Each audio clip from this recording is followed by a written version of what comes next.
اللهم صل على محمد النبي الأمي وعلى آله وسلم تسليما. أعوذ بالله من الشيطان الرجيم. بسم الله الرحمن الرحيم.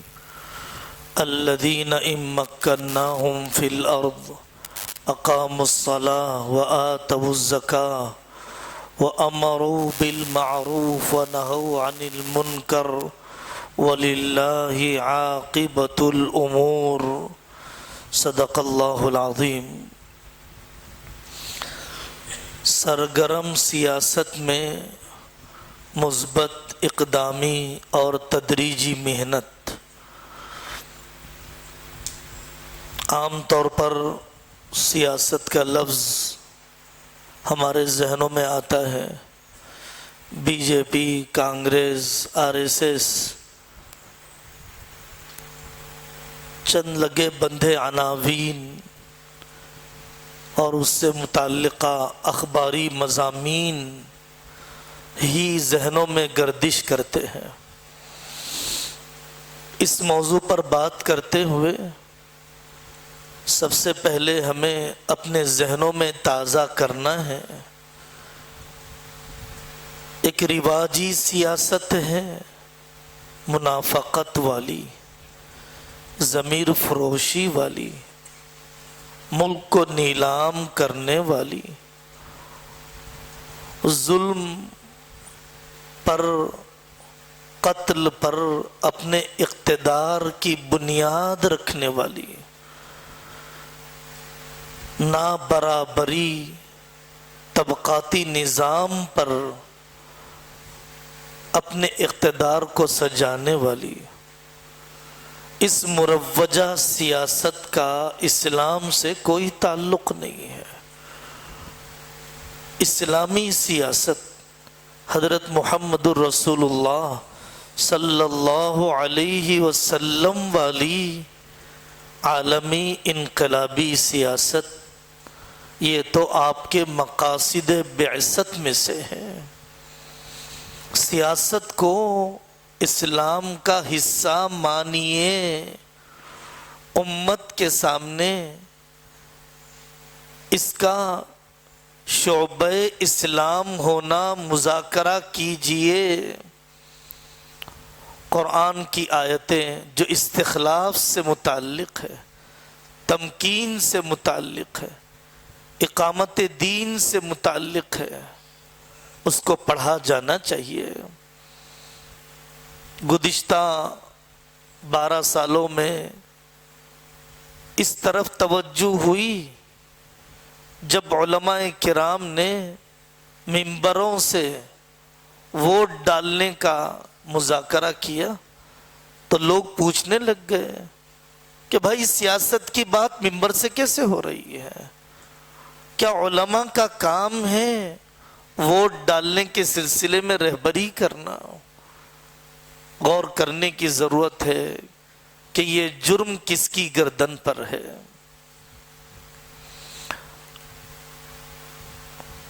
قاری محمد طیب صاحب رحمۃ اللہ علیہ نے شریعت، طریقت، سیاست، ان 3 موضوعات کو لے کر ایک مکتوب لکھا ہے. دونوں کی روح کا تذکرہ کیا. شریعت کے قائم کرنے کے لیے اندرونی تبدیلی چاہیے طریقت کی، اور باہر کا ہموار ماحول چاہیے سیاست کا. حضرت علی میاں ندوی رحمۃ اللہ علیہ فرماتے ہیں کوئی خانقاہ اور ادارہ باہر کے بدلتے ہوئے، بگڑتے ہوئے ماحول اور فضا سے لا تعلق نہیں رہ سکتا ہے.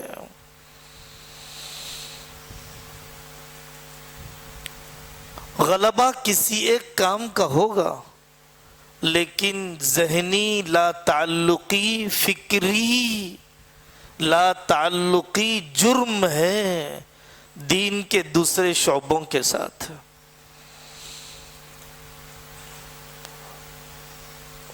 حضرت نبی پاک صلی اللہ علیہ وسلم کی سیرت کا دعوت کا پہلو، عبادت کا مقام، زہد کی صفات، کسی قدر معاشرت، کبھی کبھی معاملات تو سنائے جاتے ہیں، لیکن آپ کے سیاسی انقلاب کے پہلو کو نہیں سنایا جاتا ہے۔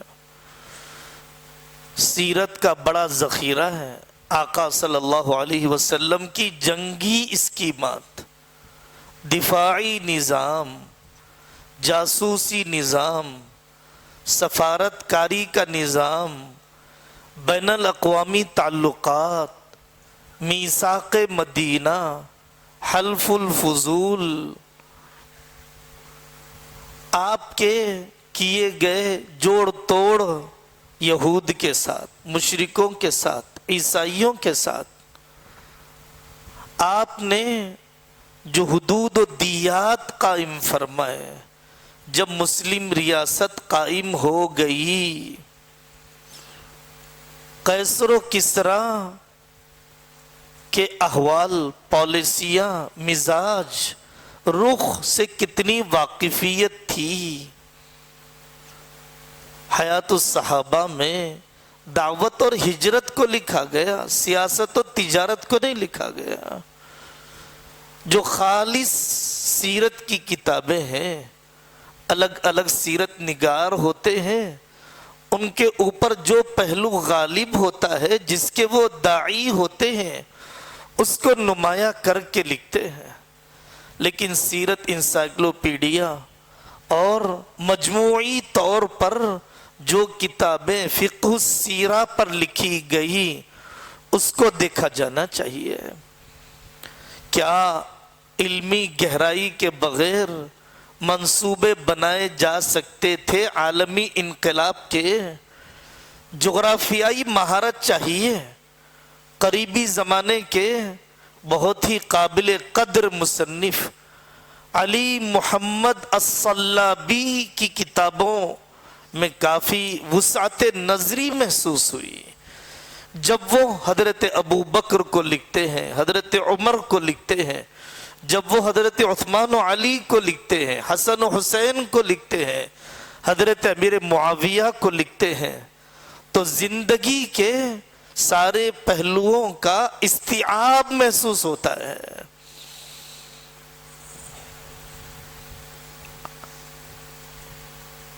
اپنے چشمے سے دیکھنے کی فکر نہیں ہونا چاہیے، حقیقی صورتحال سمجھنے کی فکر ہونا چاہیے۔ لوگ اپنے ذہن کے پیمانے میں شخصیات کو ناپتے ہیں، اپنے ذہن کو شخصیات کے سانچے میں ڈھالتے نہیں ہیں، بدلتے نہیں ہیں۔ سیرت کا جامع تصور، دین کا جامع تصور، یہ وہ سبق ہے جو ہر قدم پر دیا جانا چاہیے۔ علماء دیوبند کی زندگیاں ہمیں اس پر اعتماد ہے، الحمدللہ انشراح ہے۔ اپنے ناقص مطالعے کی بنیاد پر، ان کی محدود صحبتوں کی وجہ سے، انہوں نے اہل سنت والجماعت کی بر صغیر میں طاقتور، ستھری، متوارث اور معتدل ترجمانی کی۔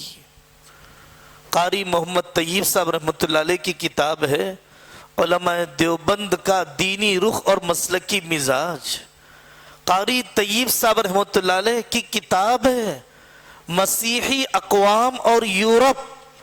قاری طیب صاحب رحمۃ اللہ علیہ کی کتاب ہے مقامات مقدسہ اور اجتماعی نظام۔ کتنا رویا جائے اپنے مطالعے کے خط غربت اور خط افلاس کے نیچے گزارا کرنے پر۔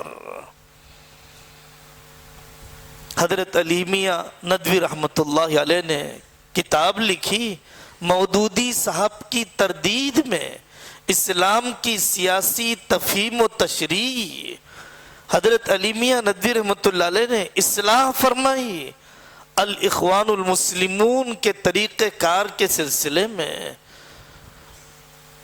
انہوں نے اپنی کتاب مسلم ممالک میں اسلامیت اور مغربیت کی کشمکش دوری ہو گئی، اکابر کی تحریروں سے شرم آتی ہے۔ بعض مرتبہ ان کے کتابوں کے عنوان بھی سالہ سال بعد سمجھ میں آتے ہیں، مشمولات کب سمجھ میں آئیں گے، ان تجربات کو آگے کب بڑھائیں گے۔ کیسی بصیرت والی نگاہ ہے، کس ملک کی کیا صورتحال ہے، کیا خطرات، کیا امکانات، اس معیات کا ایک سلسلہ ہے۔ حضرت علی میاں ندوی رحمت اللہ علیہ کا سوانح اکابر میں اٹھائیے۔ حضرت تھانوی رحمت اللہ علیہ نے کتنی رہبری کی، دعائیں دی محمد علی جناح کو۔ سید احمد شہید رحمت اللہ علیہ کی سیرت حضرت علی میاں نے ان کے سامنے دیکھی، خوش ہو گئے۔ مولانا الیاس صاحب رحمت اللہ علیہ نے سیرت سید احمد شہید پڑھ کر کہا، علی میاں سید احمد شہید کے بارے میں جتنی باتیں میں نے اپنے گھر کی عورتوں سے سنا تھا، آپ کی کتاب نے میرے علم میں اضافہ نہیں کیا۔ کیا چرچے ہوتے تھے ان کے گھروں میں شاہنامہ اسلام کے، کھانا نہیں پکتا تھا حضرت علی میاں کے گھر میں جب مصر میں کسی مجاہد کو سولی پر چڑھا دیا جاتا۔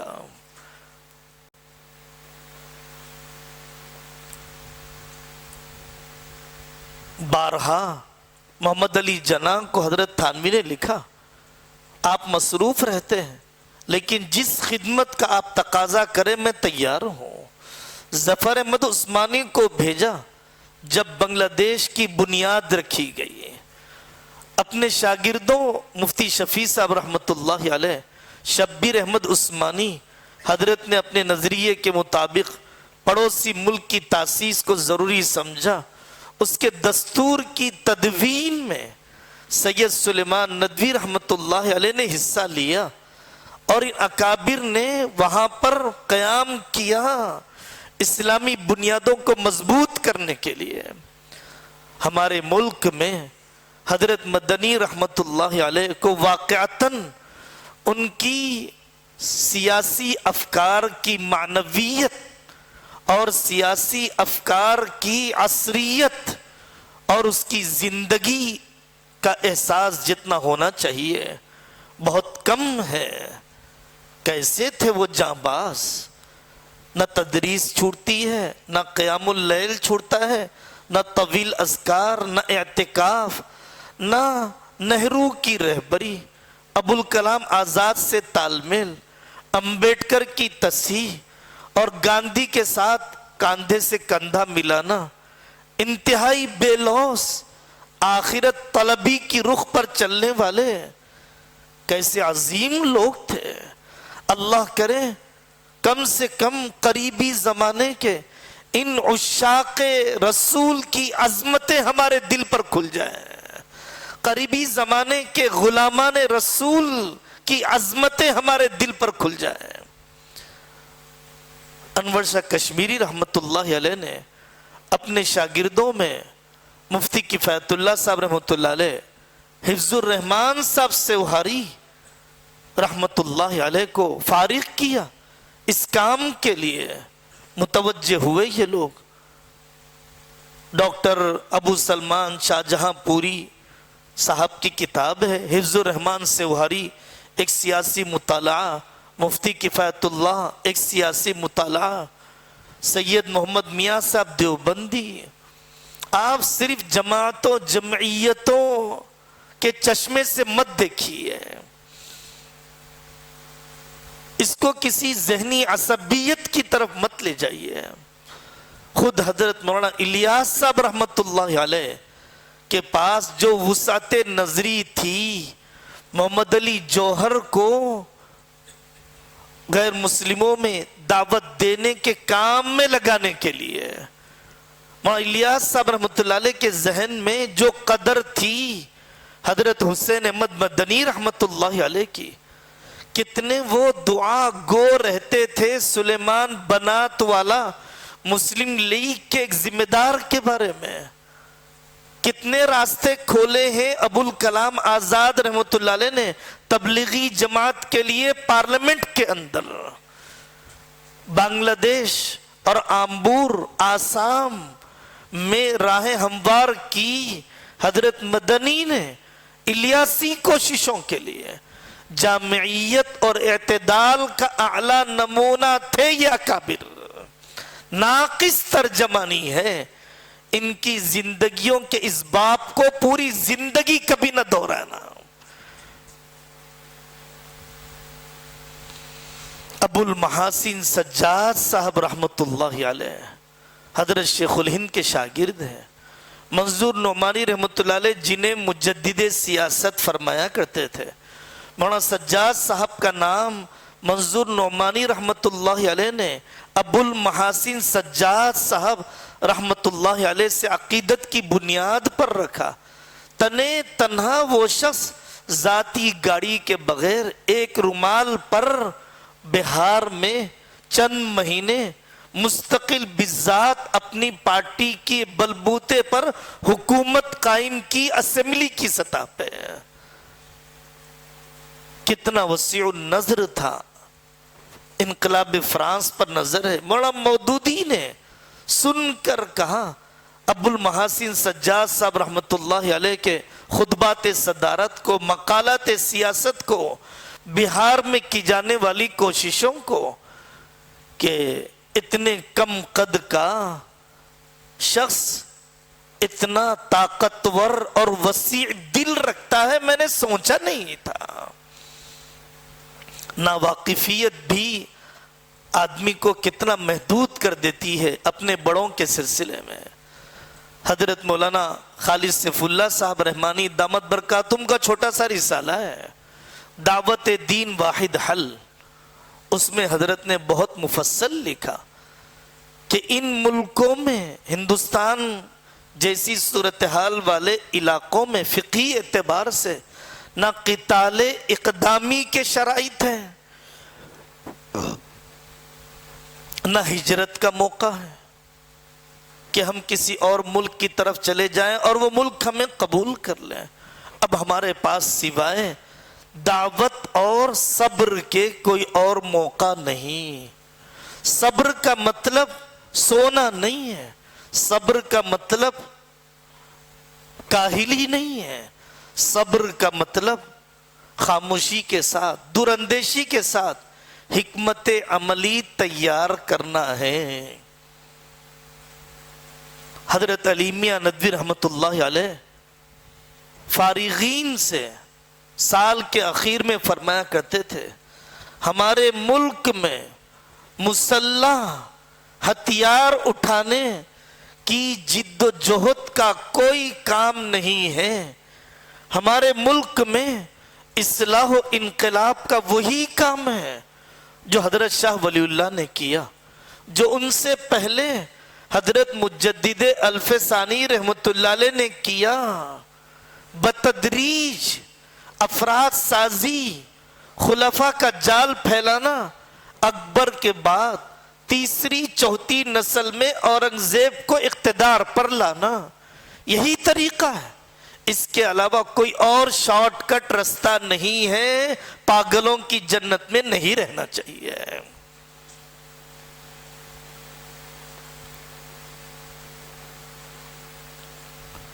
ہمارے ملک کی سیاسی نوعیت کو طے کرنے کے لیے حضرت نبی پاک صلی اللہ علیہ وسلم کا مکہ مکرمہ کا قیام, ریاست مدینہ کے قائم ہونے سے پہلے کا دور, یا حبشہ میں صحابہ کرام کا نجاشی کی ماتحتی میں قیام کا جو طریقہ جو ضابطہ رہا وہی مسلم اقلیتی ممالک میں رہنے کا ضابطہ ہے.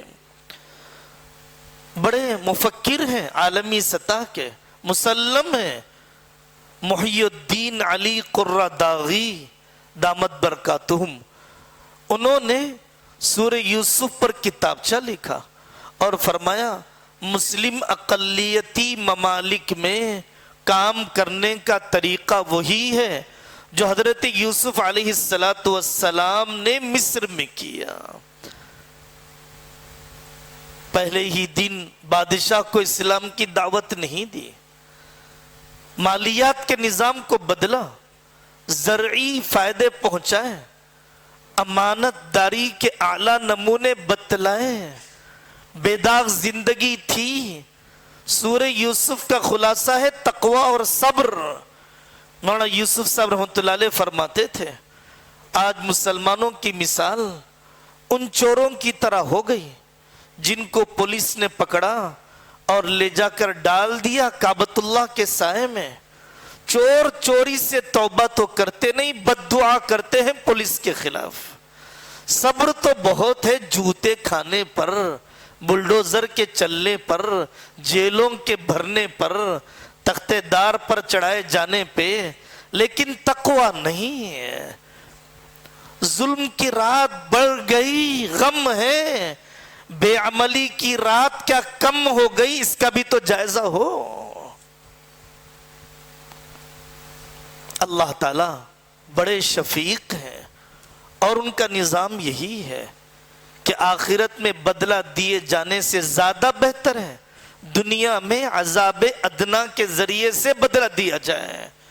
احادیث کا خلاصہ ہے، حضرت امداد اللہ مہاجر مکی رحمۃ اللہ علیہ کا ملفوظ ہے کہ جب بندہ اپنی اختیاری تربیت نہیں کرتا، اللہ اضطراری تربیت کرتے ہیں۔ اضطراری تربیت کے صورتحال آنے کے بعد تو تربیت کر لو، اس سے پہلے کہ کئی موت آ دبوچ لے، اور پھر انسانوں کے لیے تربیت کے حاصل کرنے کا کوئی موقع باقی نہ رہے۔ مکی زندگی کے مجاہدات کے بغیر مدنی زندگی کے فتوحات کی امید کوئی قرآنی تصور نہیں ہے۔ عام طور پر ملکی حالات پر ہم سب دکھی ہو جاتے ہیں، کم عمر قریب العمر ہم سب دکھی ہو جاتے ہیں، اور جس دن اخبار دیکھنا شروع کیا، جس دن سے شعور میں تھوڑی سی تحریک ہوئی، اس دن سے ہی شکایت کرنے لگ جاتے ہیں کیا کیا ہمارے بڑوں نے۔ واقعتاً بہت ناگفتہ بھی صورتحال ہے۔ شکایات سے حالات نہیں بدلتے، کوششوں سے حالات بدلتے ہیں۔ حکام کو بدلنے کی فکر بہت ہے، احکام کو بدلے بغیر۔ شریعت کی حفاظت عمل سے ہوتی ہے، صرف حکومت کو بدلنے سے نہیں۔ ظہر الفساد فی البر والبحر بما کسبت ایدی الناس، ناس میں صرف حکام نہیں عوام بھی ہے۔ پارلیمنٹ ضرور بدلنا چاہیے، اسمبلی صحیح رخ پر آنا چاہیے، کونسلر واقعتاً انسانی ہمدردی والے ہونا چاہیے، لیکن ہم عامی بھی اپنے حصے کی فرعونیت سے توبہ کریں۔ ہم عامی بھی اپنے حصے کے ظلم سے توبہ کریں، جی بھرتا نہیں۔ حضرت مولانا الیاس صاحب رحمت اللہ علیہ کے اس ملفوظ کو ذکر کیے بغیر وہ فرماتے تھے جتنا راستہ کھلا ہے چل کر بتاؤ، جو راستہ بند ہے اللہ کھول کے بتائے گا۔ جتنی شریعت پر چل سکتے ہو چل کر تو بتاؤ، جو قانونی پابندیاں بن چکی ہیں اللہ اسے ختم کر کے بتائے گا۔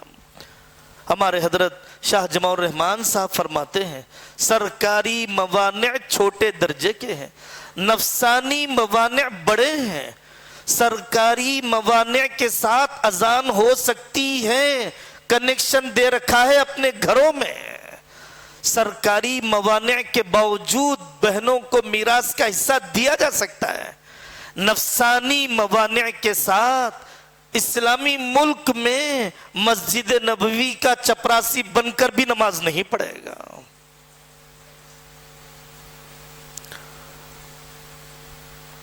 قیادت کا بحران ہے، قائد نہیں ہے، ہمارے قائد ناہنجار ہیں، کچھ پتہ نہیں محمود مدنی کو، کوئی احساس نہیں، بڑے میاں کا دماغ سٹیا گیا۔ ارشد مدنی صاحب کا یہ ہماری زبانوں پر ہے۔ میرے بھائیوں، قیادت کا بحران نہیں، متبعین کا فقدان ہے۔ قائدین کے پیچھے ایک دو بھی جان دینے والے نہیں، قائدین کی قوت ہے وفادار متبعین۔ کتنی وفاداری کی اپنے شیخ کے ساتھ، ایک دن بھی دیا؟ اداروں پر حالات ہیں، عقل کنواں پر حالات ہیں، کئی ادارے 6-7 مہینے کے بعد اعلان آ جاتا ہے تنخواہیں نہیں ہے دینے کے لیے، راشن نہیں ہے کھلانے کے لیے۔ جنہوں نے 8-8 سال کھایا، جتنا کھایا اتنا بھی واپس کر دیتے تو ادارے اور 40 سال چل پڑتے ہیں۔ جس کا کھایا ہے اس سے تو وفاداری کر لو۔ جن کے احسانات کے نتیجے میں آج مسلمان باقی ہے، کیسے احسان فراموشی کے بول ہیں جو زبان پر آ جاتے ہیں۔ حضرت مولانا الیاس صاحب رحمۃ اللہ علیہ کامیاب ہوئے جب موت پر بیعت کی سعید احمد خان مکی اور عبیداللہ بلیاوی نے۔ حسن البنا کامیاب ہوئے جب 12 آدمیوں نے شہادت پر بیعت کی۔ بدیع الزمان سعید نورسی قید خانے میں رہ کر بھی مشن کامیاب رہا۔ 5 لاکھ خطوط دستی تحریر کے ذریعے سے پورے ملک میں پہنچا دیے جاتے ہیں۔ میں اور آپ اپنی زندگی ٹٹول لیں، کس سے وفاداری کی، کتنے گھنٹے کی، کس شیخ کے مشن کا حصہ بنے ہیں۔ صرف ایک انتخاب ملک کے بدلنے کے لیے کافی نہیں۔ حضرت بیٹھے ہیں، حضرت مولانا احمد عبید الرحمن اطہر صاحب دامت برکاتہم فرماتے رہتے ہیں، قوموں کی عمر میں 100-200 سال کوئی بڑی چیز نہیں ہے۔ 200 سال کا وقت لگ گیا انگریز کو اس ملک سے بھگانے میں۔ منڈیلا کو 29 سال جیل میں گزارنے پڑے ساؤتھ افریقہ کو آزاد کروانے کے لیے، اور نہ جانے کون کون سے غیر مسلم قائدین ہیں، تاجرین ہیں، فہرست بن جائے گی۔ انہوں نے اپنی عمر کے آدھی صدیوں کو لگایا کمپنی کو اٹھانے کے لیے، تجارت کو اٹھانے کے لیے، ملک کو اٹھانے کے لیے۔ انتخابات کے وقت صرف ووٹ ڈالنے کے عنوان پر غفلت سے بیداری کوئی صالح، پائیدار، مستقل تبدیلی نہیں لائے گی، اس پر یقین کر لیجئے۔ جن قوموں کا ہمیں شکوہ ہے، جن کی سازشوں کے تذکرے ہیں، حضرت مولانا سجاد صاحب فرماتے ہیں کہ لوگوں ان کی سازشوں کا تذکرہ تو کرتے ہو، ان کی سازشوں سے عبرت نہیں لیتے ہو۔ ایک صوبے کے الیکشن کے لیے 50 دن وہ اپنی آفسوں میں سوتے ہیں۔ ایک حلقہ اسمبلی کو جیتنے کے لیے 14 سال سے اقتدار میں ہونے کے باوجود اپنے دولت کے دہانے کھول دیتے ہیں ایک ووٹر کا دل جیتنے کے لیے۔ اور یہاں ایک مسجد بھی نہیں ملی جس نے اپنے محلے کے ووٹر آئی ڈی کارڈ پورے بنا لیے ہو۔ یہ دنیا دارالاسباب ہے۔ مولانا سجاد صاحب دہراتے رہتے ہیں یہ بات، دارالاسباب ہے۔ نہیں ہوگا کہ کافر آم کا درخت لگائے اور اس سے ببول کے کانٹے ملے، اور ہم ببول کے کانٹے لگاتے رہے آم مل جائے، نہیں ہو سکتا ہے۔ نمک ڈالتے رہے میٹھاس مل جائے، اور وہ شکر ڈالتے رہے ان کو نمکینی ہی ملے۔ یہ خدائی دنیاوی ضابطہ نہیں ہے۔ عقل کے ناخن، ہوش کے ناخن ہمیں لے لینا چاہیے۔ طویل المدت منصوبہ بندی چاہیے۔ ہر آدمی صاحب الرائے بھی سمجھتا ہے، صاحب الرائے بھی سمجھتا ہے۔ واٹس ایپ کی دنیا میں آپ نے دیکھا ہوگا، الیکشن کے موقع پر ہر ماہر سیاست آ جاتے ہیں میدان میں، رائے دینے لگ جاتے ہیں۔ ان سے بڑا امت کو بکھیرنے والا کوئی نہیں ہے۔ نہایت کم علمی، بے بصیرتی کے ساتھ رائے زنی کا شوق سوشل میڈیا پر، ملی مفادات محفوظ ہوتے ہیں ذاتی مفادات کے ذبح کرنے کے بعد۔ حضرت ہی نقل فرماتے ہیں، حضرت مولانا عبید الرحمن اطہر صاحب دامت برکاتہم، مولانا سجاد صاحب یہاں تشریف لائے، سفر چل رہا تھا، پوچھا بھائی یہ بتاؤ اس علاقے کے RSS کا صدر کون ہے؟ رفقائے سفر نے انکار کر دیا، اپنی ناواقفیت کا اظہار کیا۔ تو مولانا نے فرمایا بتاؤ بھائی فلانے تنظیم کے صدر کون ہے؟ دونوں دھڑوں کے صدر کون ہے؟ تقسیم در تقسیم حصوں کے صدر کون ہے؟ اب بتاؤ کام ہمارے اوپر غالب ہے یا نام ہمارے اوپر غالب ہے؟ کام شروع ہونے سے پہلے عہدوں کی رسہ کشی پر ہی مجلسیں تقسیم ہو جاتی ہیں۔ اقدار اور اخلاق کے اس گراوٹ اور دیوالیے پن کے ساتھ قومیں ذبح تو ہو سکتی ہے، اقتدار کی کرسی پر نہیں آ سکتی ہے۔ آپ اسے جذباتی گفتگو مت سمجھیے، آپ اسے تاریخ کے حقائق سمجھیے، اکابر کے طویل اور گہرے تجربات سمجھیے، اپنے فکر کے قبلے کو درست کیجیے۔ ترجیحات کا تعین، کیا کام ہونا چاہیے، کس موقع پر کیا کام ہونا چاہیے، صحیح فرمایا کرتے تھے حضرت مولانا ابوالکلام آزاد رحمت اللہ علیہ، یہ قوم جذباتی تقریروں سے زیادہ متاثر ہوتی ہے عملی اقدام کے مقابلے میں۔ قائدین وہ بھی ہیں جو عملی کام کرنے والے ہیں، بڑے بڑے میڈیکل کالج قائم کیے، اداروں کو کھڑا کیا، ان کے سلسلے میں دلی لگاؤ اتنا نہیں جتنا جذباتی رد عمل، انتقامی نفرت کا جواب نفرت سے دینے والے سیاستدانوں کے سلسلے میں، جن کے پاس کوئی مشاورت نہیں سوائے آمریت کے اور کچھ نہیں، وہ زندہ ہیں مد مقابل کو گالیاں دے کر۔ افراد سازی انہوں نے کبھی کی ہی نہیں، کبھی ایک جگہ پر بیٹھے ہی نہیں۔ محض حکومتوں کو للکارنا کافی نہیں، قرآنی فہم کے بغیر، علماء کی سرپرستی کے بغیر، اجتماعی نظام کے قائم کیے بغیر،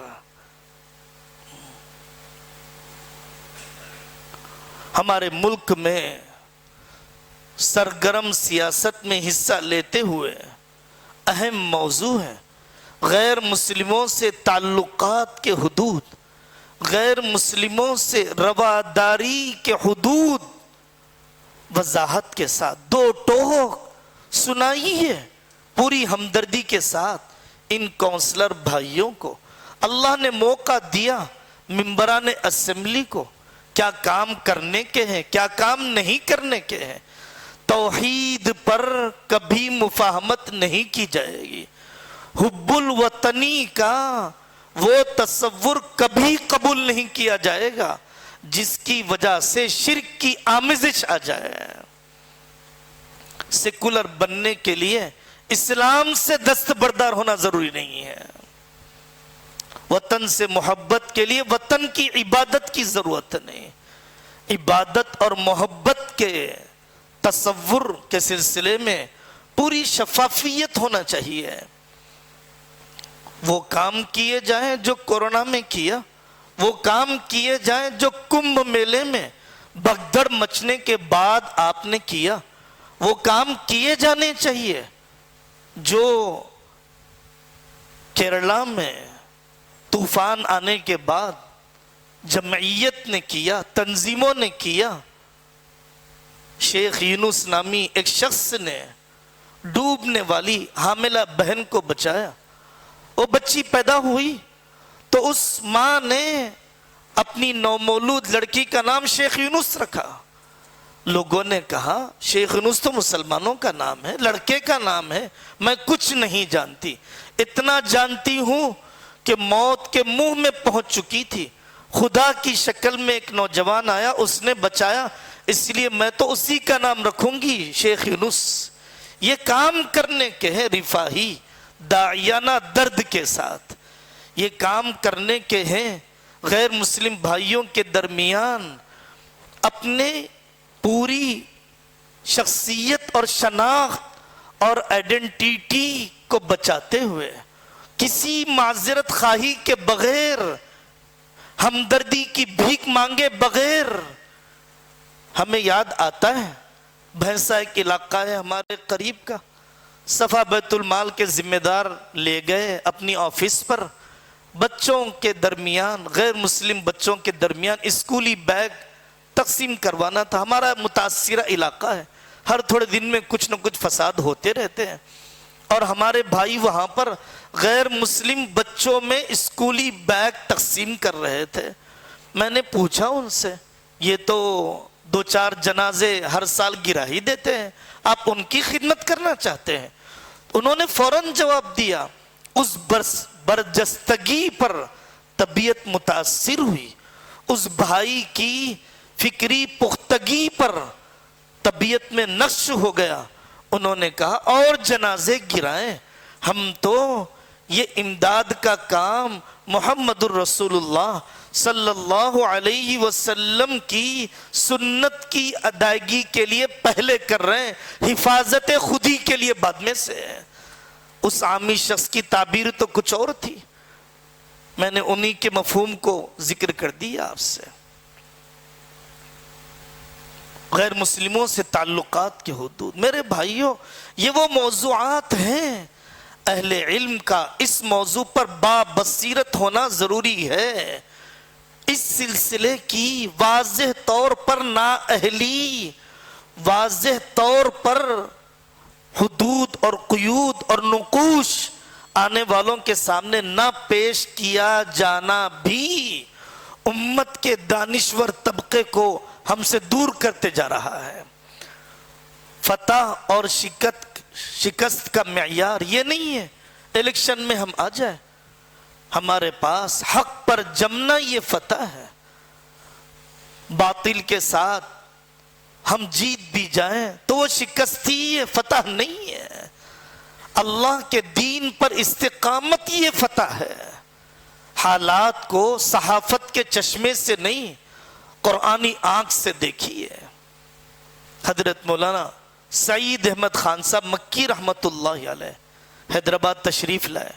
فساد ہو گیا تھا ایک جگہ پر، ٹوٹے ہوئے حالات تھے، کٹے مرے تھے، بستیاں جل گئی، امدادی کام شروع ہو گئے، کھانے تقسیم ہونے لگے، ہمدردیاں ابل گئیں ایک دوسرے سے. حضرت مولانا سعید احمد خان صاحب مکی نے فرمایا، بتاؤ بھائی، فسادات سے پہلے کے حالات بہتر تھے؟ ہر آدمی مگن اپنی تجارت میں، مسجدیں ویران، چبوترے آباد، ایک دوسرے سے کوئی تعلق نہیں، علماء کی مجلسیں ویران. وہ زمانہ فسادات سے پہلے کا بہتر تھا یا یہ زمانہ بہتر ہے کہ توجہ اللہ کی توفیق ہو گئی؟ حکم کا پورا ہونا اصل ہے، حالات کا بننا بعد میں سے ہے. حکم پورا ہو جائے یہ سب سے پہلی فتح ہے. غزہ کے بھائی، اللہ ان کی حمیت کا کچھ حصہ ہمیں بھی عطا فرما دے، ان کی استقامت کا کچھ حصہ ہمیں بھی عطا فرما دے.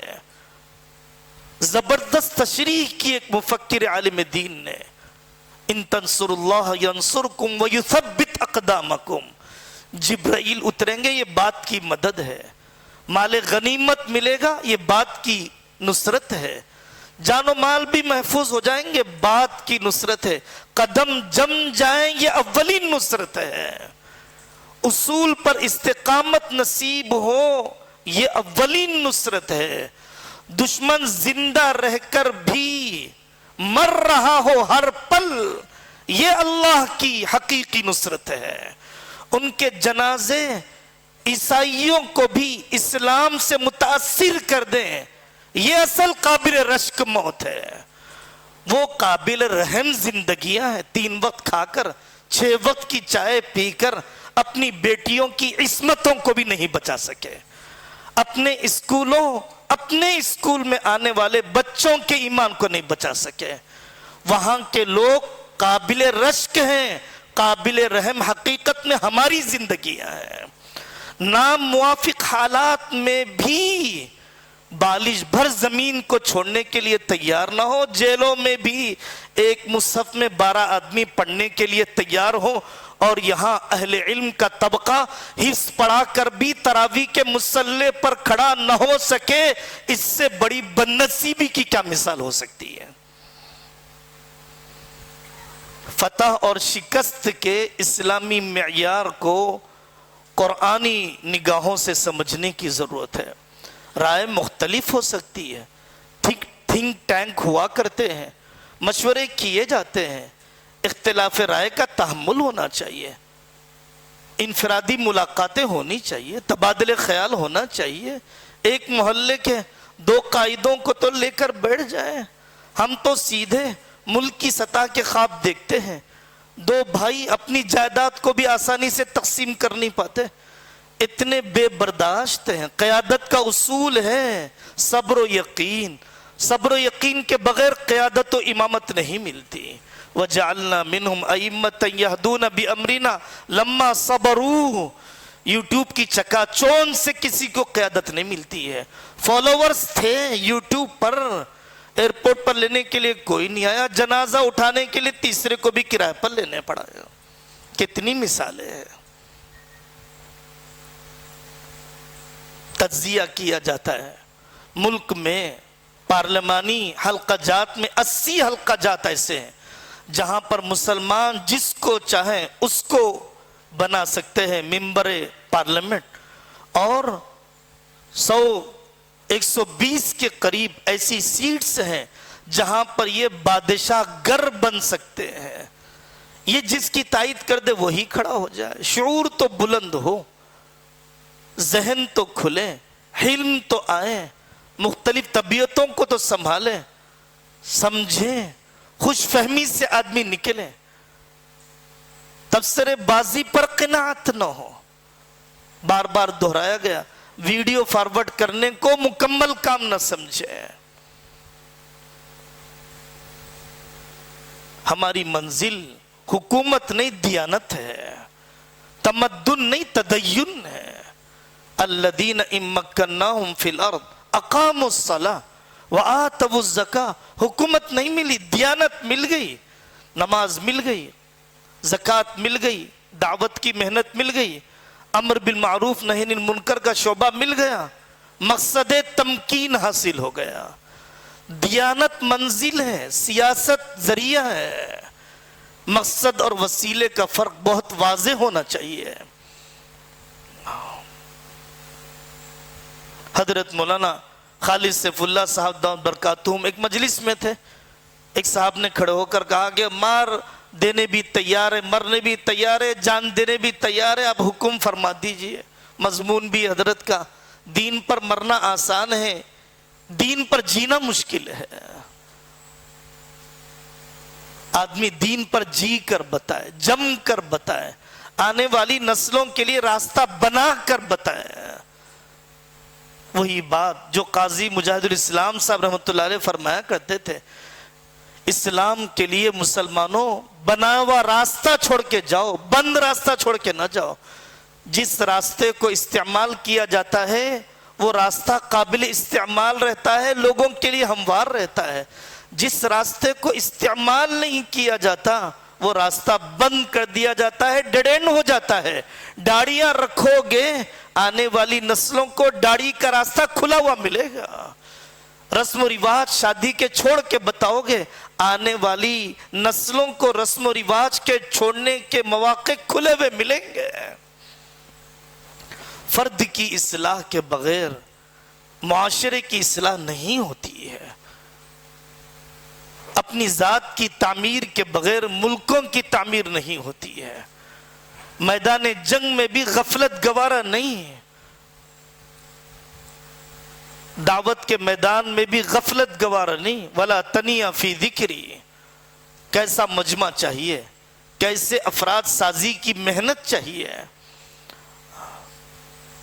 یہ تدریجی محنت ہے۔ عنوان کا حصہ بنایا گیا سرگرم سیاست میں مثبت اقدامی اور تدریجی محنت۔ دوسری قومیں 70 سال محنت کی، 80 سال محنت کی، من حیث القوم مقصد بنایا۔ مدرسہ بہت بڑا کام ہے، لیکن میں اپنی انفرادی کوششوں کے ساتھ کیا میں اجتماعیت کا حصہ بن رہا ہوں؟ میری تنظیم قابل قدر ہے، لیکن کیا مجھے اپنے تنظیمی ڈھانچے پر اصرار ہے یا امت کی اجتماعیت پر؟ میں کیا دوسروں کے تجربات، دوسروں کی آراء، دوسروں کے مشورے لینے کی ہمت بھی رکھتا ہوں یا تنظیمی اور اجتماعی کبر اور عجب میں مبتلا ہوں؟ جیسے انفرادی عجب ہوتا ہے، دوسرے کے قریب جانے نہیں دیتا، دوسرے کی خوبی ماننے نہیں دیتا، ویسے ہی کیا میں نے یہ سمجھ کر رکھا ہے کہ میری تنظیم ہی از ازل تا ابد منسوس اور معصوم عن الخطا اور ناقابل تغییر و تبدیل ہے؟ کوئی مصلح، کوئی مجدد نبی کا مقام نہیں پا سکتا، کسی کے اصول نصوص کا مقام نہیں پا سکتے۔ وسعت ظرفی ہونی چاہیے، استفادہ ہونا چاہیے۔ انضمام کا مطالبہ کبھی نہیں کیا گیا، اشتراک کا مطالبہ ہمیشہ کیا جائے گا کہ مابیل اشتراک جو چیزیں ہیں تنظیم و جماعتوں میں، وہ کامن پوائنٹس کو لے کر، وہ نقاط اشتراک کو لے کر امت کو اس کی طرف دعوت دی جائے۔ مذہب خطرے میں ہو، مسلکی جزئیات میں اپنے آپ کو الجھایا نہیں جاتا۔ دعوت مذہب کی دی جاتی ہے، مسلک کی نہیں۔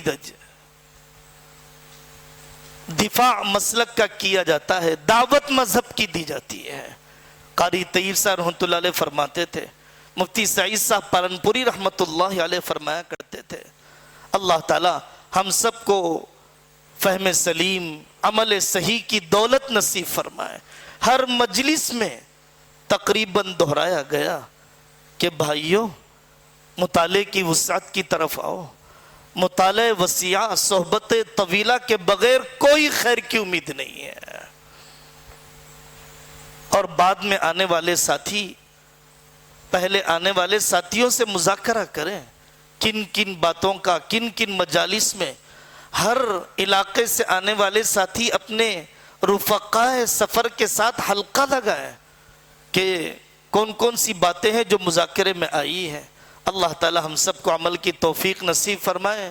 وَإِذِ اعْتَزَلْتُمُوهُمْ وَمَا يَعْبُدُونَ إِلَّا اللَّهَ فَأْوُوا إِلَى الْكَهْفِ يَنشُرْ لَكُمْ رَبُّكُمْ مِنْ رَحْمَتِهِ وَيُهَيِّئْ لَكُمْ مِنْ أَمْرِكُمْ مِرْفَقًا فَأْوُوا إِلَى الْكَهْفِ يَنشُرْ لَكُمْ رَبُّكُمْ مِنْ رَحْمَتِهِ وَيُهَيِّئْ لَكُمْ مِنْ أَمْرِكُمْ مِرْفَقًا۔